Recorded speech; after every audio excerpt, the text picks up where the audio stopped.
আজ ২৬শে মার্চ বাংলাদেশের ইতিহাসের এক অত্যন্ত গুরুত্বপূর্ণ দিন, যা দেশের ইতিহাসে এক নতুন অধ্যায়ের সূচনা ছিল।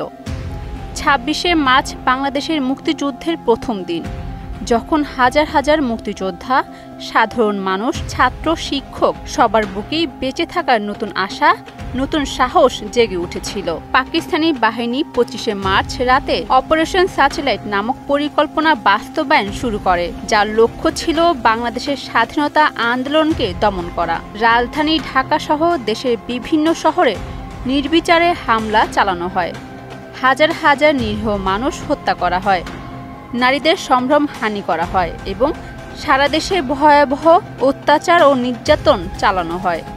সেই রাতে পরিস্থিতি মোকাবেলা করতে নানা কৌশল অবলম্বন করেন এবং দেশের জনগণকে চূড়ান্ত সংগ্রামের জন্য প্রস্তুতি নেন। সুদবিহীন ব্যাংকিংয়ে আত্মশুদ্ধির পথ, এনআরবিসি ব্যাংকের ইসলামিক ব্যাংকিং আল আমিন। ২৬শে মার্চের পর বাংলাদেশের প্রতিটি শহর ও গ্রামে সশস্ত্র সংগ্রাম শুরু হয়।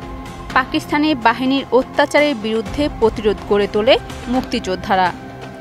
দেশের মানুষ স্বতঃস্ফূর্তভাবে স্বাধীনতা সংগ্রামে অংশ নেন।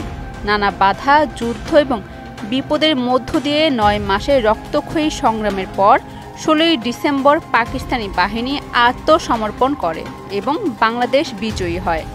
এদিন থেকে বাংলাদেশের স্বাধীনতার জন্য জনগণের চেতনা, তাদের সংগ্রামী মনোভাব এবং আত্মত্যাগের পদপ্রদর্শক হয়ে ওঠে। এই দিনটি শুধুমাত্র একটি দিন নয়, বরং একটি জাতি আত্মপ্রকাশের দিন, যেখানে দেশের মানুষের একত্রিত প্রয়াসে স্বাধীনতা অর্জিত হয়েছিল। ২৬শে মার্চ শুধুমাত্র একটি ঐতিহাসিক দিন নয়, এটি বাংলাদেশের আত্মমর্যাদা, সংগ্রাম এবং বিজয়ের অর্জিত স্বাধীনতা।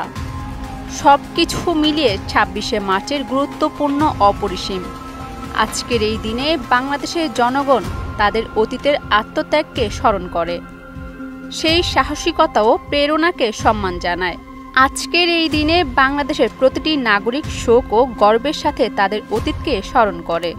মুক্তিযোদ্ধারা শহীদদের আত্মত্যাগকে শ্রদ্ধার সাথে স্মরণ করে।